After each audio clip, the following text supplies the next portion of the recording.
I can't even look at that stuff. I'm like, scroll. I don't know how it got there. I love that stuff. That's my favorite stuff ever. No.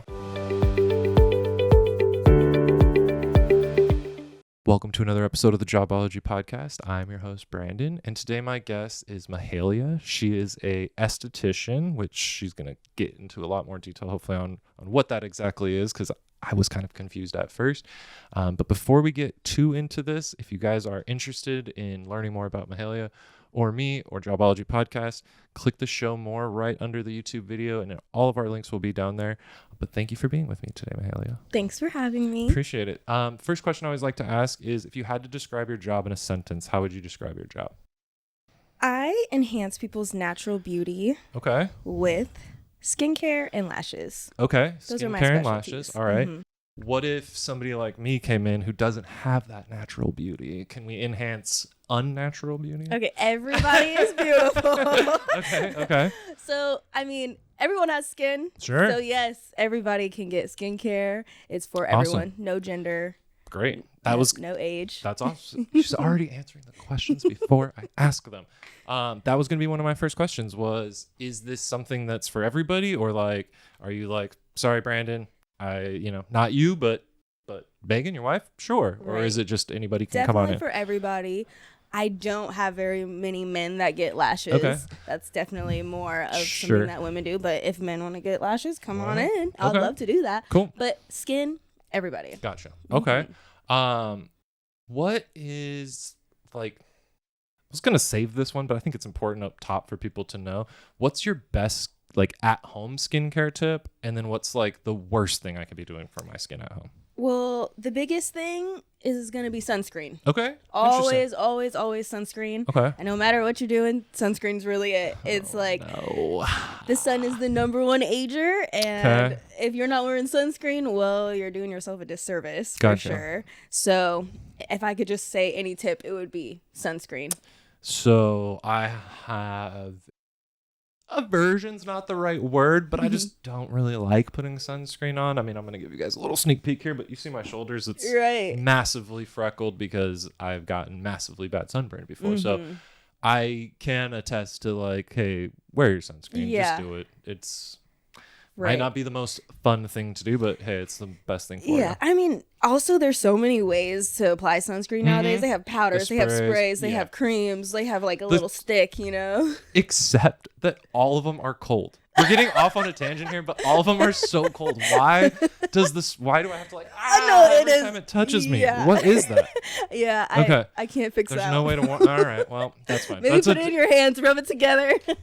I'll have somebody from the sunscreen industry on and we'll figure that one out. Okay, so what's the worst thing I can be doing for my skin at home? Well, going back to sunscreen would be not applying it. Sure, but is there like something, I tend to sit a lot of times when I'm not doing the podcast like this, or with my hands like on my face, and I've always been told, like, probably don't do that. Yeah, there's honestly so many things that we could be doing every day, just sleeping on our face, touching your face, not cleaning your pillowcases, there's so many things. I'm not going to say there's one thing other than just, like I said, like the sunscreen. Sure. There's so many little things, you could be but doing. Okay. At the same time, I would really just say, like, having a little routine. Great.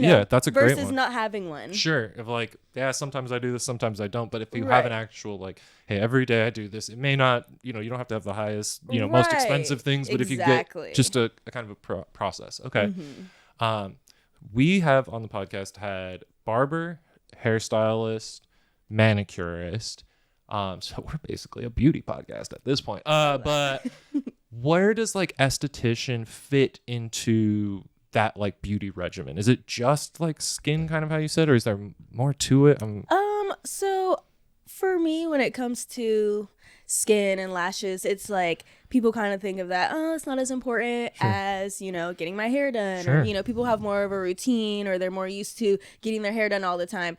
But skin is forever. That's true. And skin is also our largest organ on our body. I was going to say, you got a lot of it. So. Yeah, it's basically like, I like to think of it as every single day you go to the gym, or every single day you eat healthy. So, it should be something that's kind of implemented into your everyday life. Gotcha. It should be something that you can either make, like, a little ritual out of it just to take care of yourself at the end of the day. So Gotcha. I will say it's not as important to a lot of people, but skincare is definitely coming into, I mean, it's always been a thing, but I feel like it's more popular now. Okay. Gotcha. A lot more people are talking about it. A lot more people are into it. Yeah. Starting younger. It's not just something that older women want to do. Okay. Gotcha. Oh, interesting. So esthetician is something that can be for all ages. It's not just like a, hey, you're in your 20s, or hey, you're in your 50s, you got to be here. It's right. Everybody's got to be here. Okay. Right. I work on a lot of like teens who suffer with acne as well. There's a huge correlation between depression and clients that have like acne prone. Yeah. So 60% of teens that have acne can suffer with depression because it's like an image thing. Mm-hmm. And even I grew up with really bad acne, so that was another reason why I wanted to do it. And I just noticed, clearing up my acne and just learning about it more definitely took a lot of stress off of me, Not to I don't know. I don't want to put your, opinion out there if you don't want it, but how would you, what do you have to say about Proactive and Accutane and all those kind of at home remedies? Are they good, bad, neutral?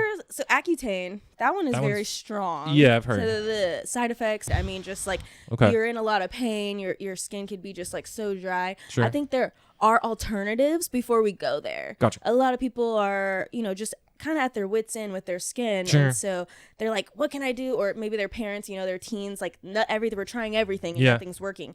But maybe they haven't tried an esthetician yet, and they just went straight to a dermatologist, which is not a problem, but they always want to just say Accutane. And then, it's really just so abrasive and just to the extreme when there's alternatives that you can start out that's a little bit softer and easier, you know, so you don't have to be in so much pain or go through emotional turmoil to get clear skin, you know? It's like if you hurt your ankle and they're like, well, we could do surgery or we could just do rehab and you'll be all right. We don't have to go just the full cut it off or do you want to do rehab? Exactly. Okay. Okay. Gotcha. Nice. Yeah. All and right. other things like Proactive and those major lines, the main things to think about when you are doing skincare or getting, new products is what's in the ingredients, Oh, okay. So a lot of ingredients is just the products have so much ingredients. There's so much stuff in there and you may get on it and your skin might clear up for a little bit, but when you get off of it, it's going to go back to where it was, maybe possibly worse. Yeah. So interesting. There's lines that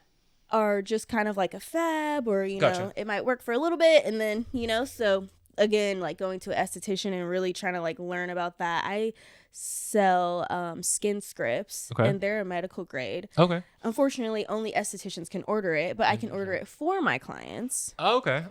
So basically what I'm gathering here is, yes, there's a lot of things that can help skin at home, whatever.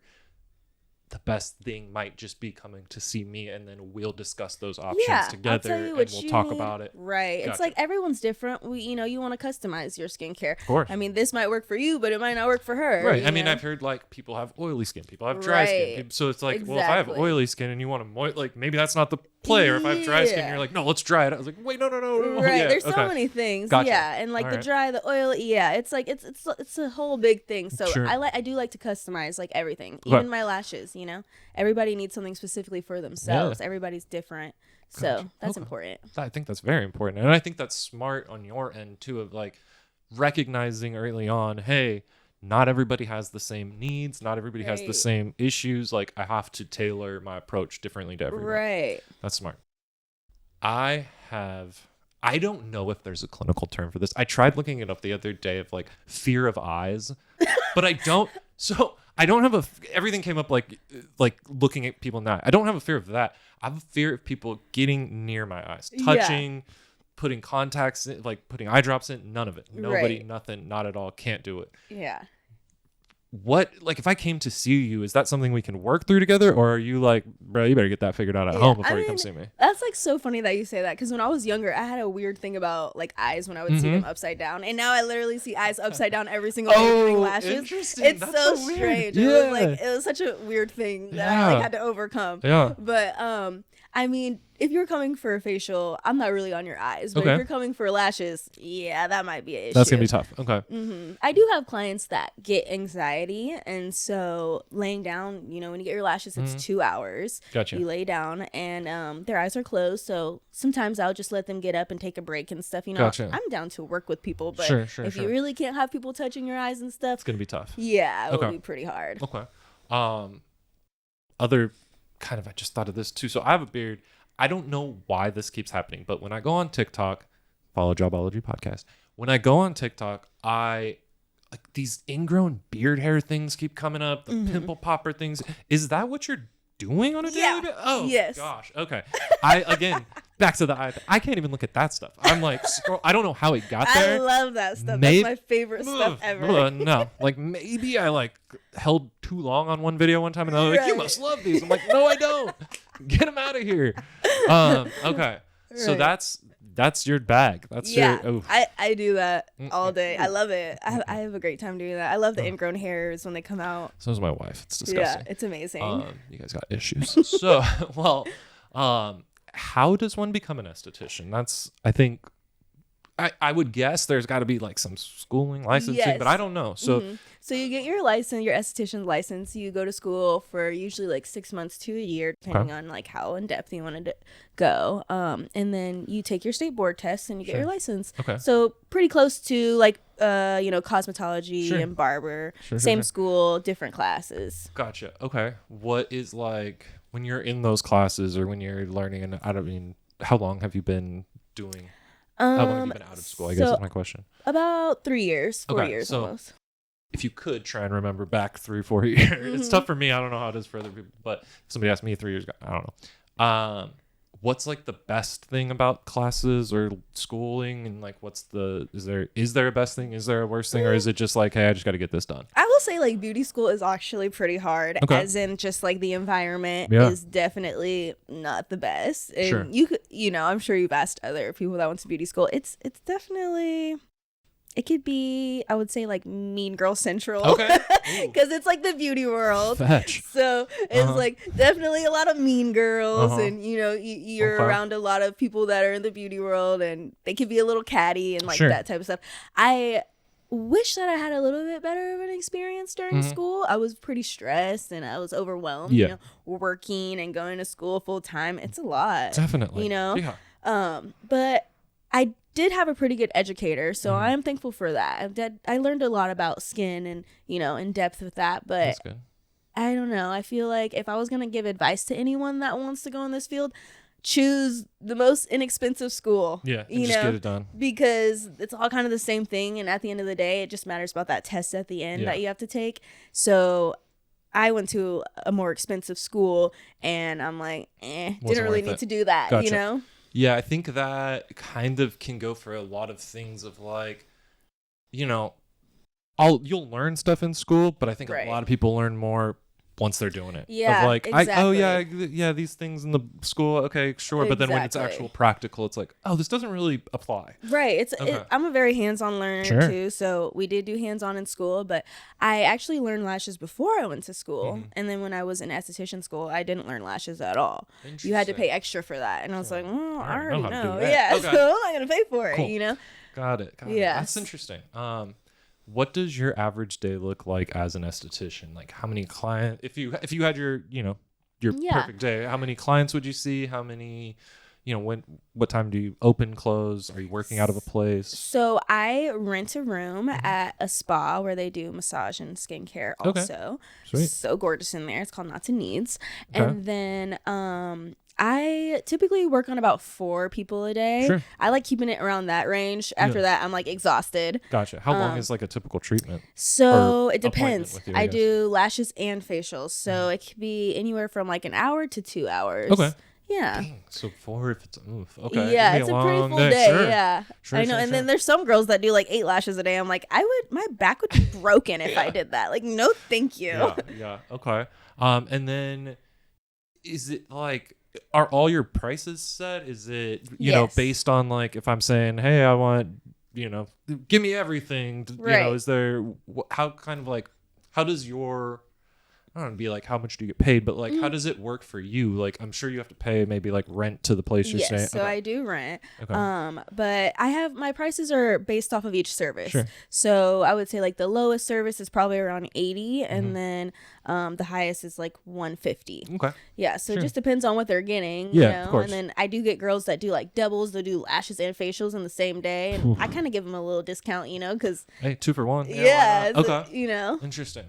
And then are you like, do you have a boss? Are you your own boss? I'm my own boss. Okay, awesome, nice. So I just rent the room for her her, and then I just run everything on my own. How you want to do it? Yeah. Awesome. So, like, there's always like positives to that, but then there's also the cons of like, the con is if I don't work, I don't get paid. Like, exactly. There is no vacation or PTO or anything like that. It's just, I love it, but then there's days where I'm like, oh my gosh, I wish I could get paid time off. I wish I could call in sick right now. When I call in sick, I gotta tell like 4 people, oh hey, I can't make it. Can I move you to another time? Yeah, and then that just probably messes up. I think the hardest thing really is like inventory.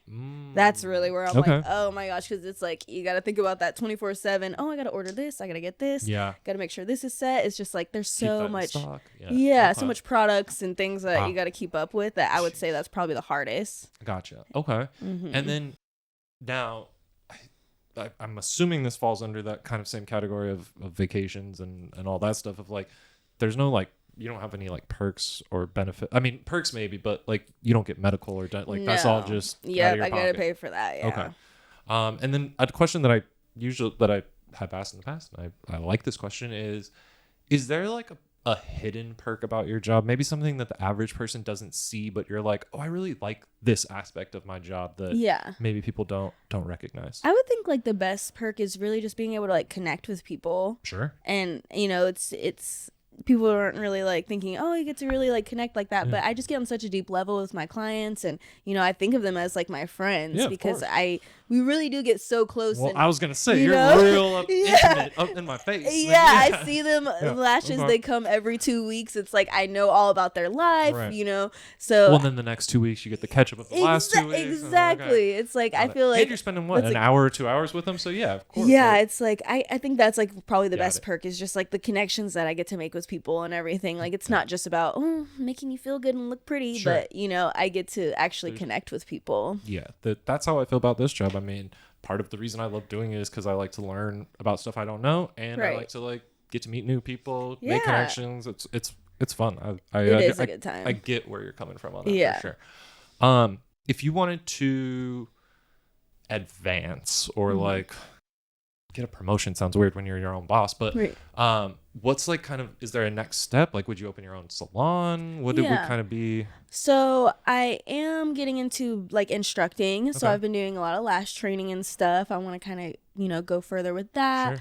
And then definitely want to do like spa ownership eventually. Okay, cool. Yeah. I mean, don't really have a timeline for that. Just try to wait it out, you know. Also, who knows? I mean, the opportunity may come up where someday you're doing somebody's lashes and they're like, oh, I've always wanted to open my own salon, but I don't have the people. And you're like, wait, so you have the finances, but not the people? I have the people and not the finances? Let's do it. All right. So you never know.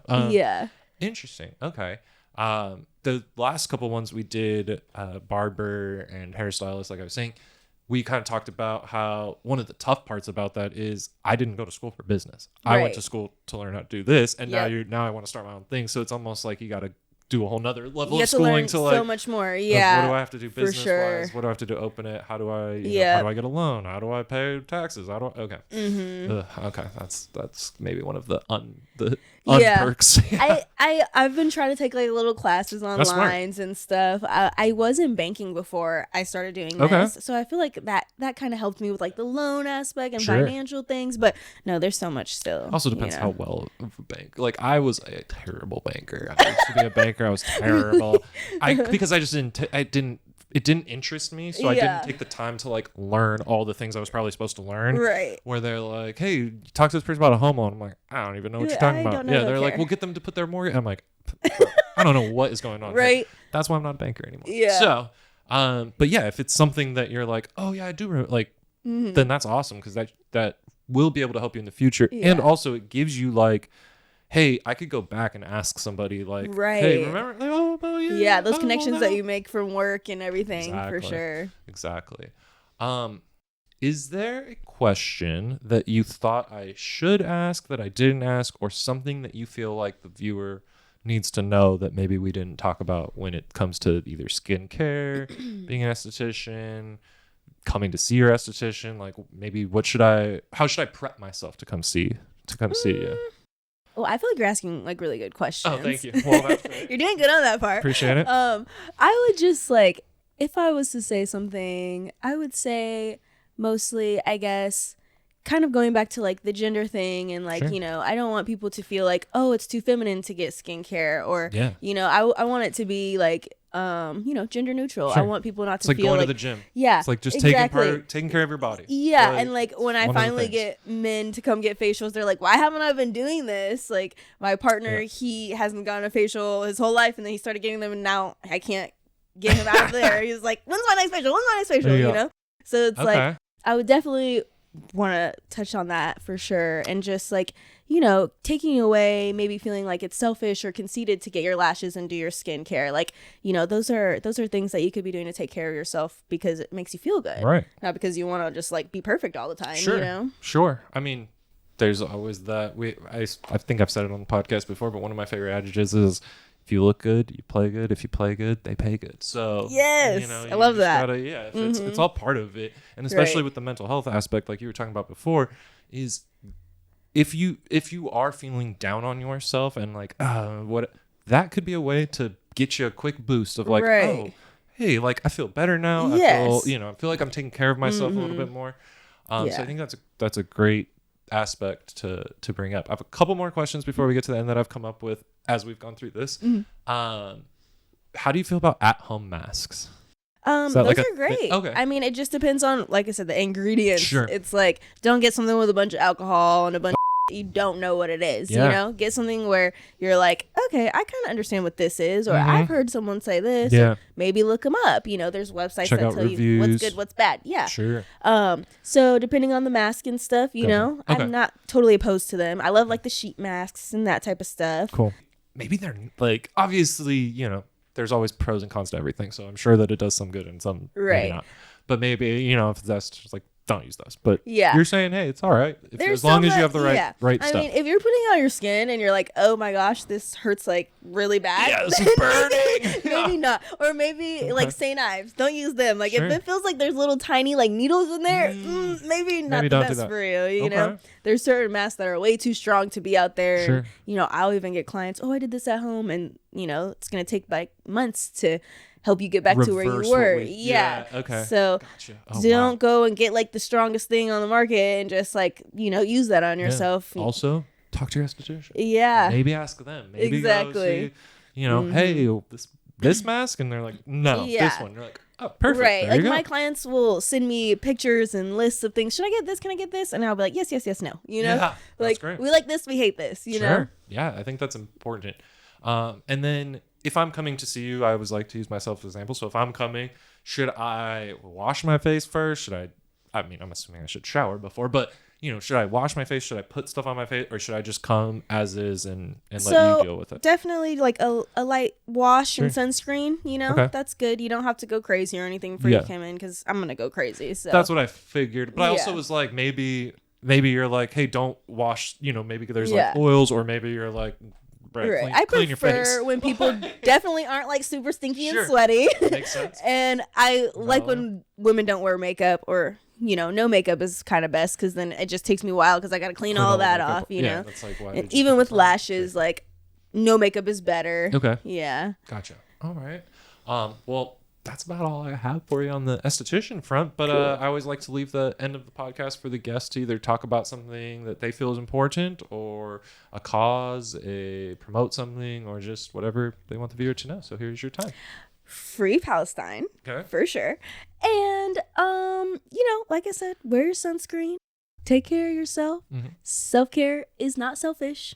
So hit me up if you need an esthetician. Right. And then where can people find you? So my Instagram is @freshfacebaby, and my website is freshfacebaby.net. Gotcha. And then the salon that you're working on? Knots and Needs. They do massage and skincare. They're also amazing. Okay. And that's in San Diego, I'm assuming. That's yes, where we're at, San Diego. Okay. Awesome. Well, thank you so much for being with me. Thank you for sharing your time with me. And maybe we'll come in and see you to get some facials done or something. Yes. Right. Thank you, guys.